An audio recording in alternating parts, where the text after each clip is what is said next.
Beards, Books, and Bourbon is a spoiler-rich environment. If you haven't read or listened to this book, then you should probably go ahead and do that, because we're going to talk about it, and we're going to say all the stuff that you don't want us to say. So go back and read it, or listen to it on audiobook, and then come back and listen to us. Thanks so much, and enjoy the show.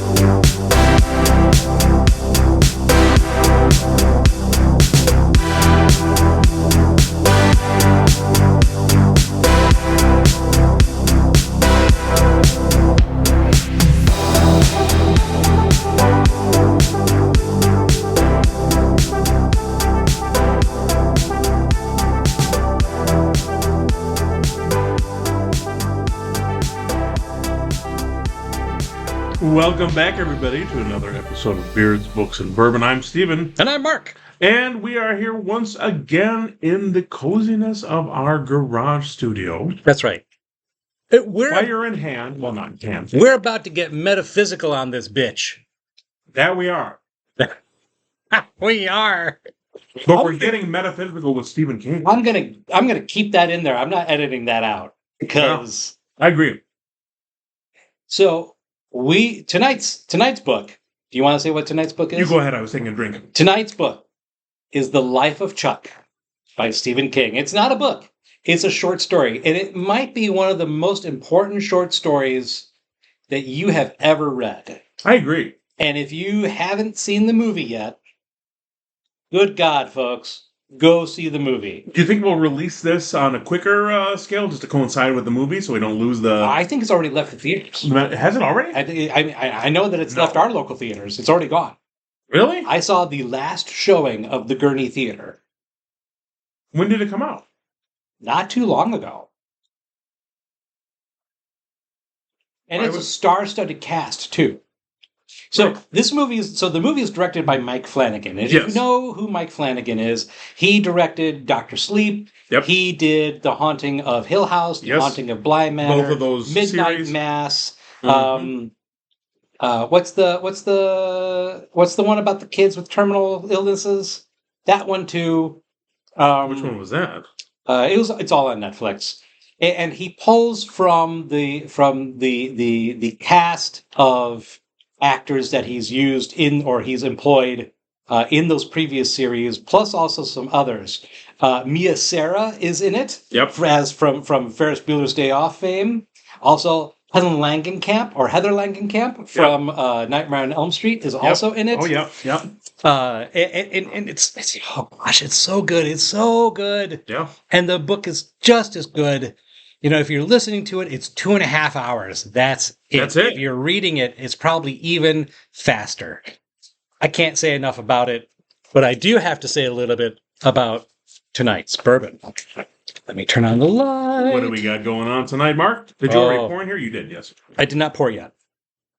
What you've got in your glass is leftover. I'm going to finish that. Yeah, it's leftover from what we were doing before.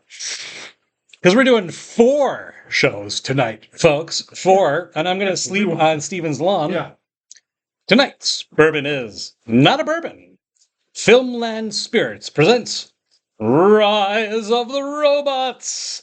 Serve the drinks, save the world. Small batch straight rye whiskey, aged in American white oak.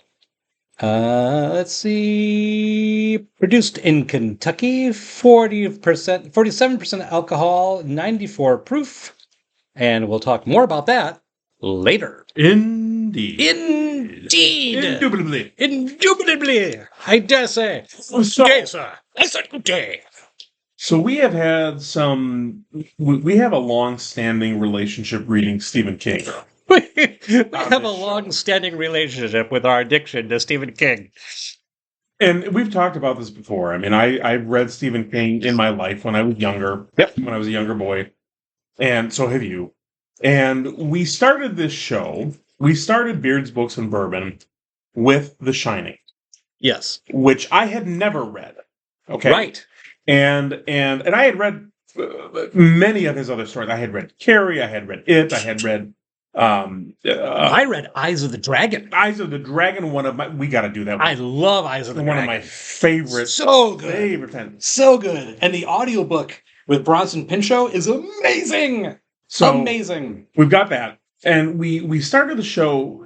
After we had been talking about books in our backyard for a couple of years. After we had been schnockered for months. A couple of years, actually, probably a year or 2. Years, yes. COVID hit, and we decided that we were going to jump in as a really a therapeutic hobby. Yeah, which it became, and it's gone even deeper than that. Yeah, like I look at these recording sessions really as a way for me to heal from what's happening during the week. Yeah, and as goofy as it is, in some ways, this is kind of a legacy for our families as well. Yeah, I think so. When I'm in the second half of my life, and it's not going to be as long as the first half, and I know that. Me too.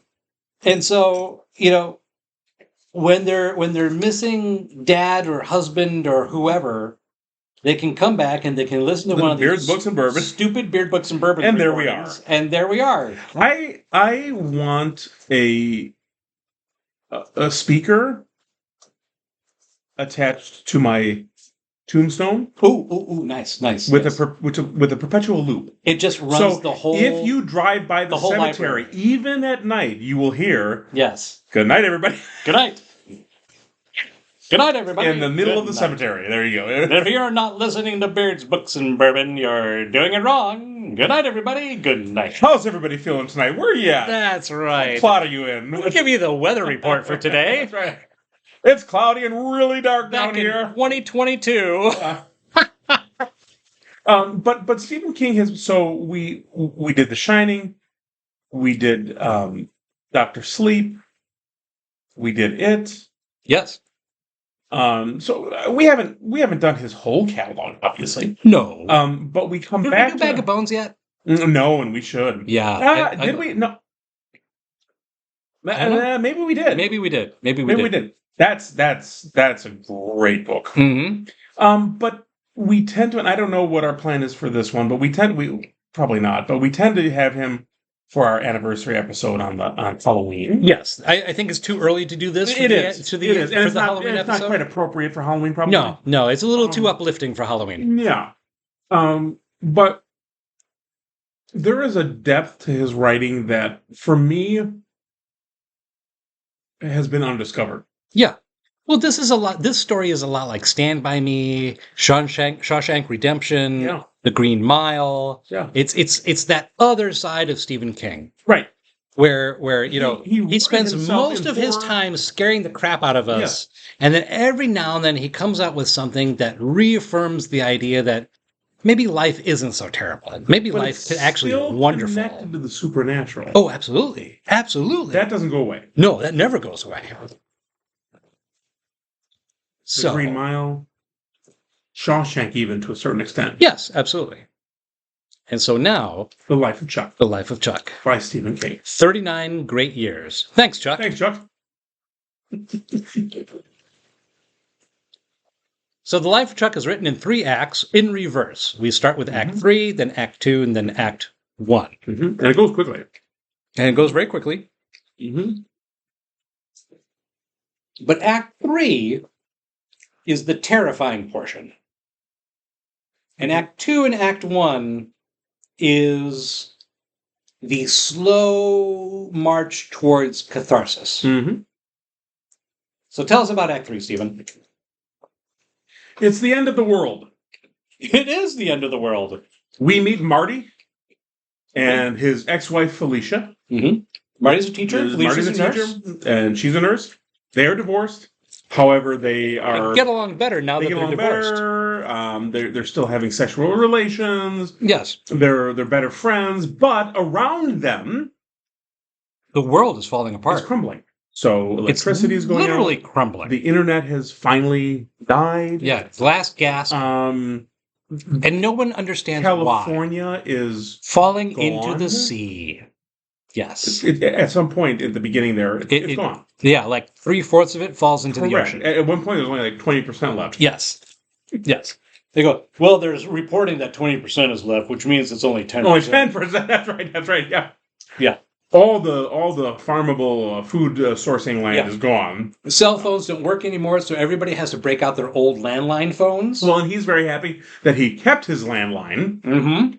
Whereas most of his colleagues, have gotten rid of them. Well, and in the movie, Felicia, played by Karen Gillan, of Guardians of the Galaxy and Doctor Who fame, she is talking to Marty on an old cordless phone from like a la 1987, right?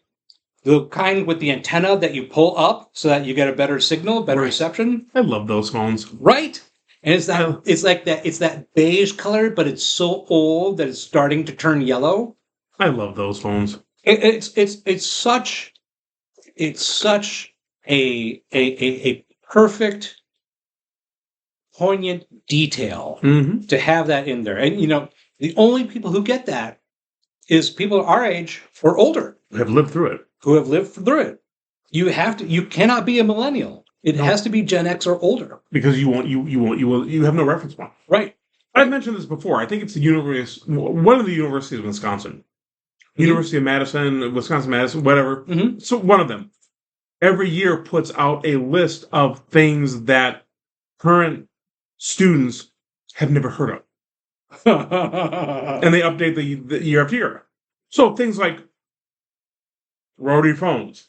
Cassettes. VHS tapes. CDs. Payphones.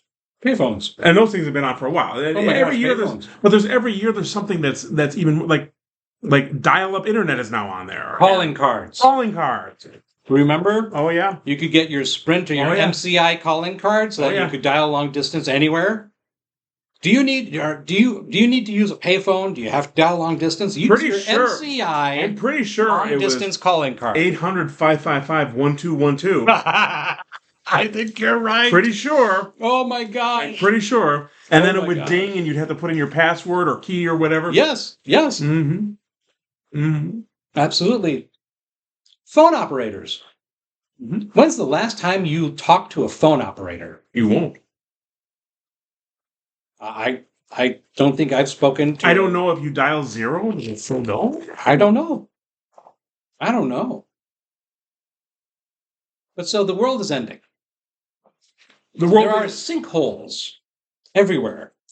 The world is literally falling in on itself. Absenteeism is at an all-time high. Right. Suicide rates are up. Right. The people are they don't have enough prescription drugs. But amidst all of this, yes, on the billboards, on the TV, on the radio, on the airplane riding in the sky, Charles Krantz, 39 great years. Thanks, Chuck. And people are like, the world is falling apart, but Charles Krantz is retiring. And what's with that picture? He doesn't look old. Shouldn't he have white hair if he's been working for 39 years? He's on the bank. He's on the billboard above the bank. He's on the radio. He's on the TV. The last thing as streaming cable dies, the last thing that Marty sees on his TV, yes, indeed, is Charles Krantz, 39 years, 39 great years. Thanks, Chuck. And then the TV dies, and that's it. And then eventually, as he's walking to his ex-wife's house, because he's like, it's the end of the world, several miles away. I don't want to be alone. Right.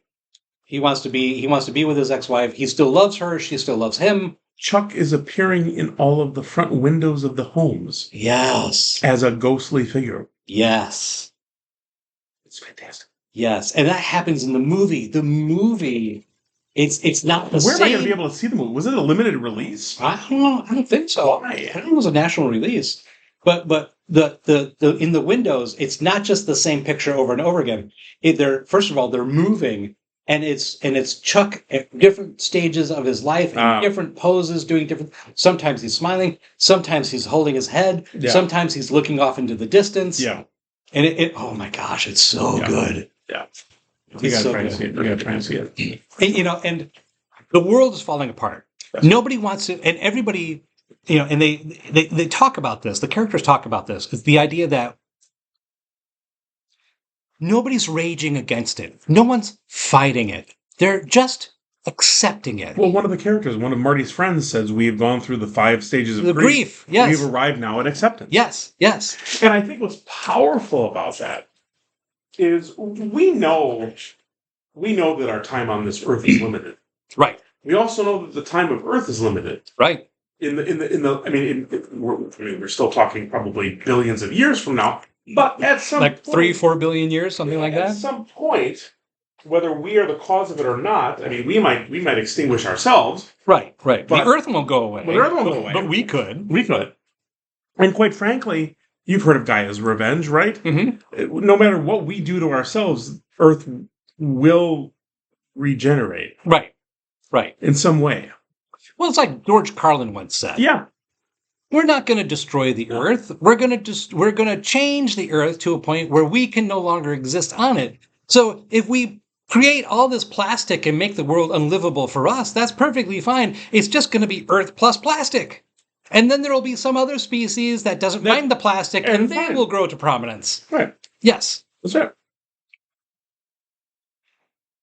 So the world is coming to an end. Acceptance. And we link it to the fact... So Stephen King, in the introduction, he does a marvelous introduction. Yes. Yeah. 2-3 minutes. In the audiobook, yes. In the audiobook. And I'm assuming it's in the book itself. Probably. But the first couple minutes, it's him narrating his own introduction, right? Right.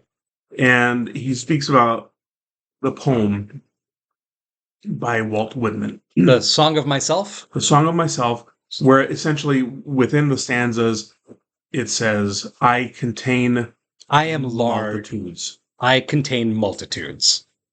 Yes.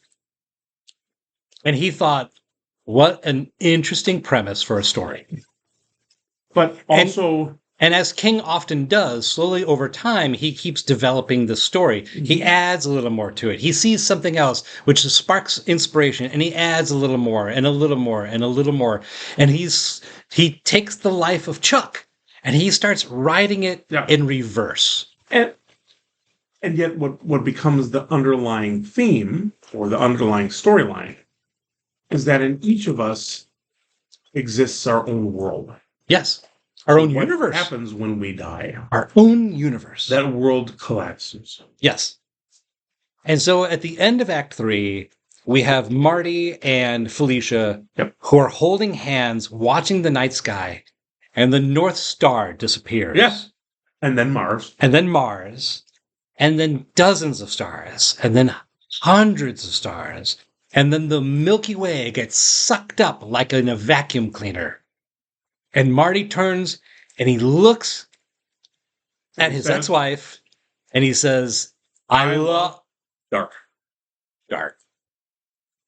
Brilliant. Didn't I just get done in the last episode saying that I want to be able to finish my sentence before I die? It gives me chills. It gives me chills because then he backs it up to scene 2 or Act 2, Act 1. Mm-hmm. And then it goes back to Chuck. Well, Act in his earlier years. Right. Act 2 is Chuck 9 months earlier. Mm-hmm. Yes. And what we come to find out is that Chuck, age 39, has an inoperable brain tumor, which will kill him. Glioblastoma. But he doesn't know it yet. Right. And he's at a conference for a business conference for his bank, because he's an accountant. And he's dressed the way an accountant, you would expect an accountant would dress. He's got cheap but serviceable shoes, a gray suit, a blue tie, a white shirt, black frame glasses that match his hair, which is starting to go just a little bit gray. And he's got his briefcase, and the day is done, and he's walking down the promenade, and there's a busker who's playing the drums. And he stops, and he puts down his briefcase, and he remembers his grandmother teaching him to dance in their kitchen. It's beautiful. Because Chuck was raised by his grandparents, because his parents and his unborn baby sister were killed in a car accident. Right. When he was 4. And Chuck remembers his grandmother, and he starts to dance. Mm-hmm. Yes, his bubby. And he starts to dance. Mm-hmm. And there's this young woman who has just been broken up with her boyfriend. Who wants to return. She wants to go home and cry. She wants to go home and cry and eat ice cream and drink wine. Mm-hmm. And instead she sees this total nerd. But then you also have the drummer, the busker, who is like... expecting this guy to just walk past. But my hat is not full today. Right. Normally I do this, I get a few more bucks. Right. But there's a quarter in here that some dude on a skateboard left me. Right. Almost as like an insult. Huh. And then Chuck stops. And he starts to dance. And then he looks at the young woman in the crowd that's forming. And he sees her and he walks over to her and he holds out his hands. Like, and he goes, "Come on, little sister. Let's dance." And the two of them dance together. And the drummer follows along and starts throwing up some amazing beats. So well that they're thinking, people are recording. They've got hundreds of people watching them and cheering and calling out. And the magic hat collects $400, $500, $600. Yes. He's like, I've never had this much. And it is magic. It is magic. It's one of those moments. Yeah. Think to yourself. Think about your life and think back to a moment in your life where, for no reason whatsoever that you can think of, it was pure magic. Mm-hmm. And it's one of those moments. Mm-hmm. Chuck doesn't really know why he stopped. No. He doesn't know why he's dancing. He doesn't know why he thought of his mother. He doesn't know that he's dying. He knows that he's starting to get a headache. Mm-hmm. He knows that it's getting worse, but he doesn't care. He feels the need to dance, to live life in the moment. Oh. And everybody else does along with him, either directly or vicariously through him. That's right. Hundreds of people. That's right. And then when it's done, it's done. Even to the point where he thinks he needs to reach out to his wife and say, look, you might see a video that goes viral. It might go viral. I might be dancing with a girl, another woman. That's right. But it was just in this moment. It's just dancing. That's right. That's all it is. He's like, at one point, he's like, well, I'm going to head that off at the pass there. I'm going to... Right. I'm going to tell her. Right. Brilliant. It's just... It really is a magical Who plays him in the movie? It's the guy who played Loki. Oh, yeah. And I don't know why I can never remember his name. Yeah. He's gorgeous. I know that. Cast of The Life of Chuck. That's right. I'm checking my phone. We are Life doing... of Chuck has Tom Hiddleston. 32 actors. That's right. Here are the first 3. Mike Flanagan, Tom Hiddleston, and Mia Sara. Tom Hiddleston. And Mia Sara plays the grandmother. Mm-hmm. So, I mean, just full disclosure, when I was a teenager, I had such a crush on Mia Sara. Oh, yeah. I watched the movie Legend just for Mia Sara. Oh, yeah. I watched the movie Time Cop just for Mia Sara. Oh, my God.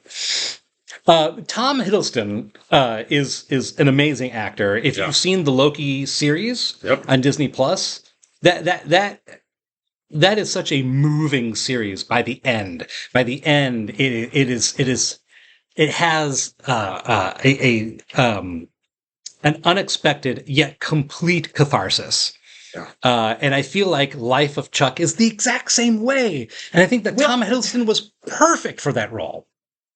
Yeah, go. No, I was just going to say the thought you had mentioned to me. The thought-provoking nature of the movie itself. Yes. And then I downloaded the book. I finished it's 2 hours. So it's Tuesday when we're recording this. And this morning I did it. To preface this really quick, when I told you that, your response was, "Oh yeah? Okay. Yeah. I'll check it out." Yeah. with the total kind yet disbelieving tone. Distant tone. Yes.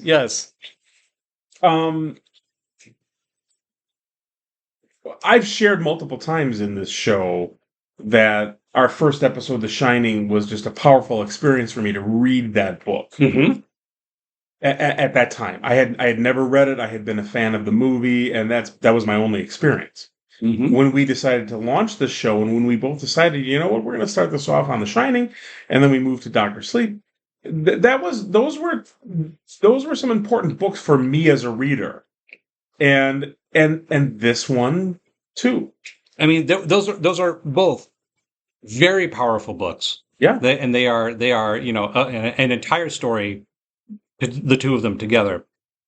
I think what's so amazing about this one is that The Life of Chuck is a short story. Yeah. But in kind of like how Stand By Me is a short story. That's right. And I think Shawshank Redemption isn't that also? I think it's shorter. I think it's a novella. Yeah. The Green Mile certainly too. Mm-hmm. The Green Mile was interesting because the Green Mile was a serial. Okay. It was release it over. It was a series of short stories, one after another, after another, after another, almost like a chapter at a time kind of thing. Mm-hmm. I loved that, by the way. That was so much fun. But this is just, I don't know. Maybe we're old. Maybe there's a reflection here on not only on our own mortality because of the topic within the book. Yes. But also on the idea of the universe that we each hold in our mind. Within us. And I mean, you and I experienced this together. We're sitting here. Yeah.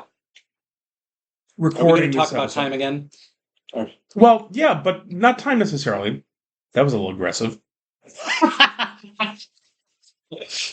That's only because it's 11:55 at night. Is it really? Yes, it is. Good Lord. We got to start moving back and getting earlier in our getting together at 8:30 again, 8:00 again. Yeah, we moved it. We used to be doing it at 8, right? And then we've been moving it to 9:00. But our experiences also are different in the world around us. Yeah, no matter how much we share, we hold different. Mine is always going to be unique to yours, even if we're standing side by side. That's right. That's right. Yeah. And King is seizing on that. Mm-hmm. And so there's a reflectiveness of this. There's a, he's dying. Yeah. We all are. Yeah. We know that. So, I saw the movie before I read the story. Yeah. And the movie ends, and the lights come up, and my wife stands up, and she turns and she looks at me, and she goes, "Are you okay?" And I look up at her and I go, "Yeah." And then, as proof that I'm not, I say, "I think so." Yeah. Because it just made me start to think. Yeah. It really made me start to think about the regrets that I have and the things that I'm grateful for and the things that make life worth it. And the question of, do I live every moment of my life to the fullest? Or am I supposed to? Or am I supposed to? Do I need to? Because I know that I don't live every moment of my life to the fullest. But is that the expectation? I think I would be exhausted if I did. Is that the expectation? Yeah. Or is the expectation to move through life and seize each moment as they come? If there is a moment where you do live it to the fullest on Monday, but on Tuesday you don't, that should be okay. Yeah. I don't want to get to the end of my life and be like, well, I regret Monday, or I regret Tuesday, but not Monday. Yeah. I want to be like, okay, every moment was given to me as it should be. See, I wish I could be like that, but I'm not. I'm not. I'm not saying that I am.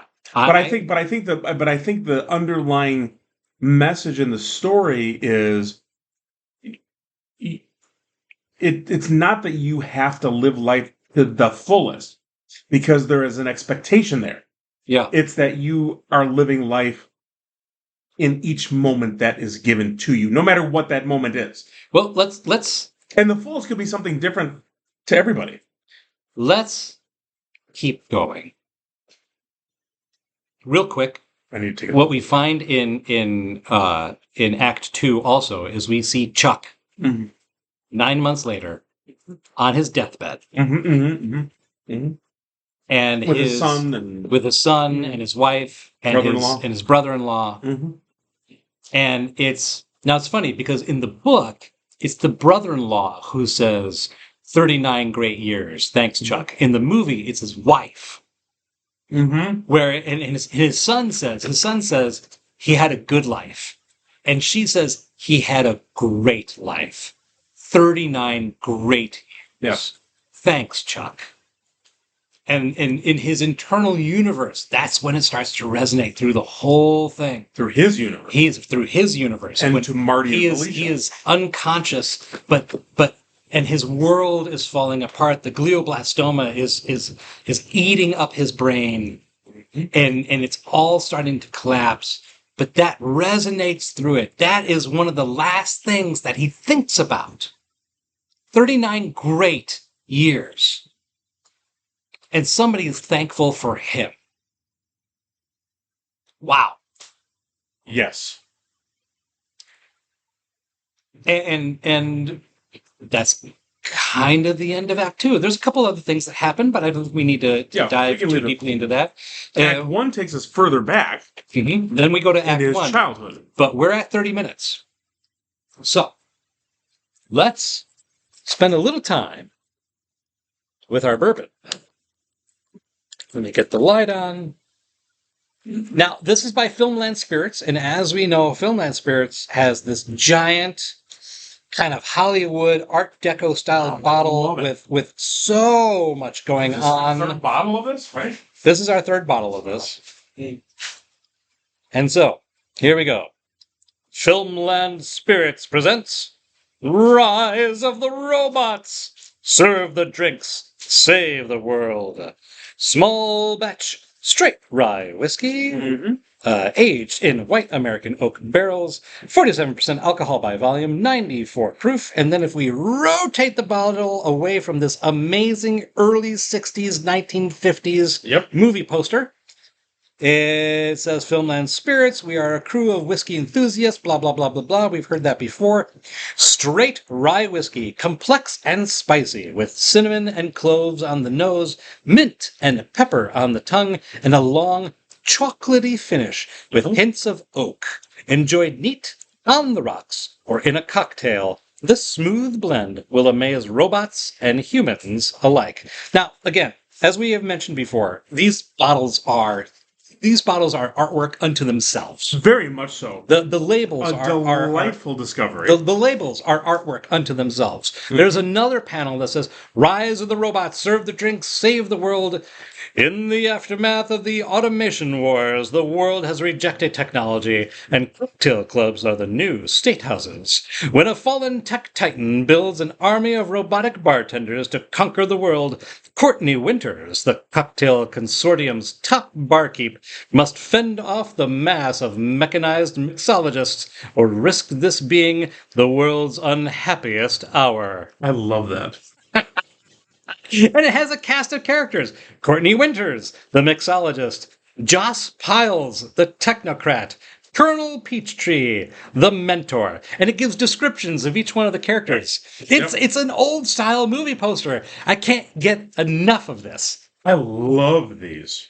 I love the storytelling. Yes. I love the bourbon. Yes. I love the authentic Hollywood-esque posters on the labels. Yes. I think this Filmland they've figured it out. They've got something special going on. Such a great. We need to get some of these distillers on for interviews because it would just be super interesting to talk to them. Okay, now let's go back. It says here, complex and spicy with cinnamon and clove on the nose. So let's smell it. I get the cinnamon right away. Yeah, it's powerful. I think cinnamon outweighs the clove. Yes. I'm not getting clove. I'm not really getting but it might be my palate. Absolutely. I mean, I kind of get the clove. But it's more like the taste. Yes. So do you remember? I remember this distinctly. When I was younger, clove was very off-putting to me. Really? In first or second grade. Yeah. We made homemade ornaments for the holidays before holiday break. And it was an orange or a tangerine. It was an orange. I think it was an orange. Yeah. And we stuck cloves into the orange. Yeah. So we covered the orange in cloves. So it became like this massive orange and clove. Right. Which generally together is a very nice scent. It's lovely. I, for some reason, did not like clove.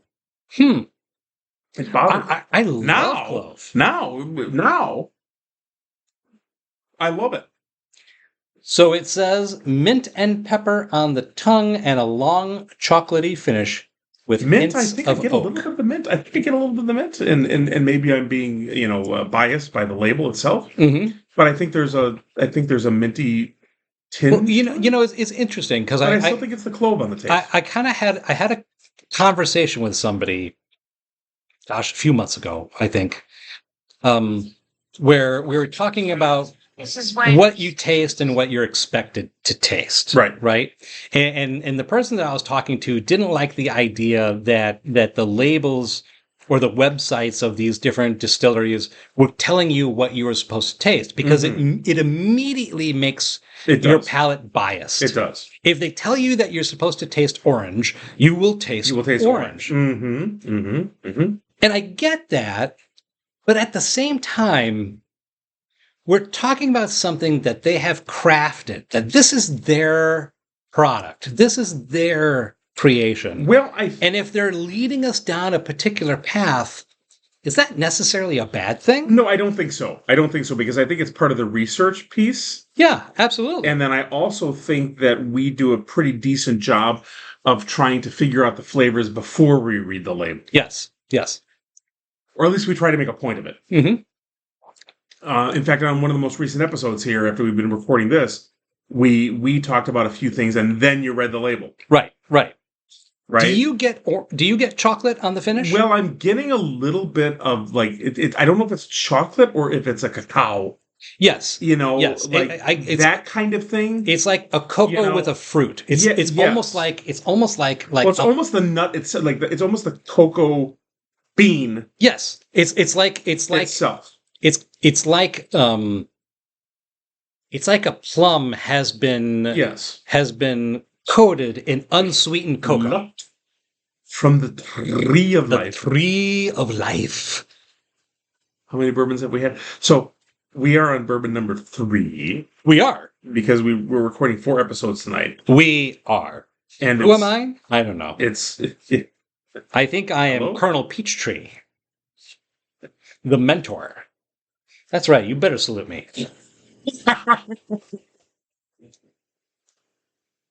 Okay, now... Coach Spanky? Now, here's okay, take a sip first, and then smell it.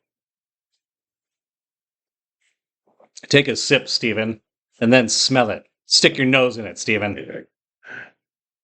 Take a deep whiff. I smell the clove if I taste it first. I get the clove right on the front end of the tongue, on the palate. I really do. I don't get it as much in the smell. Yeah. But I do get it. Do you get smoke? I get smoke. I get smoke. It brings me back to first grade. I'm almost like noshing on that orange with the cloves. I'm so sorry. I think my mom kept that orange for a long period of time. That craft for a long period of time. Really? And the cloves never lost their scent. Do you remember in the 90s when we were in high school and college, how popular clove cigarettes were? Oh, yeah. Yeah, everybody's like, oh, I'm so cool. I'm smoking the clove cigarettes. And then apparently it turned out that they were like cancer sticks because if you put clove in a ham, it just tastes good. If you smoke it, it's going to kill you. Oh. I never smoked cloves. I smoked cigarettes, but never clove cigarettes. Yeah. Never clove cigarettes. So, Filmland Spirits. Where are we at? Rise of the Robots. We're at 38. That was a good. So the film. You bought the first bottle of the Filmland Spirits. I did. I bought I guess I bought all the bottles. Well, you have, but now we have 3. We have 3. Now we have 3. I got Moonlight Mayhem and what's it called? The Something at the Edge of Tomorrow. The Town at the Edge of Tomorrow. The Town yes. at the Edge of Tomorrow. I bought those together. Mm-hmm. And then I found Rise of the Robots. And I got that. And I just found that there was a sale for Quadraforce, also by... Which is... It's a 4-grain bourbon. It's Filmland? From Filmland. And I've ordered that, and it should be arriving here soon. And so that will be... We will feature that. Mm-hmm. Yes, maybe that will be our Halloween episode. That sounds good. Yeah. We still have to decide what to do for our anniversary episode. No, I mean, we got to figure that one out. As we close out season 5 here. But, Act 1. So now we're back at the the moment after he loses his parents. Yes, Charles Krantz is a boy. He's 4 years old. Right. His mother, father, and unborn sister are killed in a car accident. Right. And then he is with his grandparents. He is raised by his grandparents. Right. And there's a year and a half of unadulterated mourning. Correct. And the mourning period comes to an end when his grandparents take him to Disneyland. Correct, yes. And they heal. They heal. To a certain extent. Yes. The grandparents, it's their son that was his father. Yes. And they are deeply mourning as you would, as much as he is. And Grandma, Bubby, kind of loses herself or maybe finds her catharsis in her community, in cooking, and in rock and roll. And dancing. Rock and roll. And she teaches young Chuck how to dance. Zadie, his grandfather, is an accountant. And he tends to lose himself in numbers and booze every now and then. And it's interesting how they work through the booze thing there, because it's not like abject sloshing around. Right. He ties one on every now and then. Every now and then. Yes. But enough for it to be noticeable when that happens. Right. Mm-hmm. Right. Because he kind of wrecks himself when he does that. That's right. But then we also get the insight into the fact that Chuck, at this point, falls in love with dancing. Right. Through a club at school. Yes. Spinners and twirlers? Something like that. Something like that. Mm-hmm. And he learns to dance, and he dances very well. He does. Which then, of course, brings because us back. Also his grandmother's been teaching him all this That's time, right. and he didn't even realize it. That's right. That's right. So he had the moves, and right. He was able to dance, and he was able to enjoy. And on the other side of that fence, there's a room in the house. The cupola. It's the cupola. And it's an old Victorian house, an actual Victorian house built in the Victorian era. Yes. And there's a cupola with a padlock on the door. And Zadie, his grandfather, has told him that he may never, ever go into that room. And he says it's because the floor isn't sound. It's soft, right. The floor is soft. And if he steps in there, he'll fall through it and fall all the way down to the bottom. Mm-hmm. But that's not true. Mm-mm. And we'll let you find out. Yes. Powerful. But things... It's hard to talk about this without talking about that. Things come full circle. They do. They do at the very end. They do at the very end. Because I think we can share this too. At a point at the end of the book, he does enter the cupola, right? He does go into the room. Yes. After Zadie has passed away, after Bubby has passed away, and the estate goes entirely to Chuck, because he's the only one left. He's the only heir. And at that point, then, he's able to explore the mysteries of the cupola. That's right. But very briefly. Very briefly. But it's the last minute or two of the story. Yes. Yes. Mm-hmm. But I want to say what the last line of the story is. Sure. The last line of the story is teenage Chuck.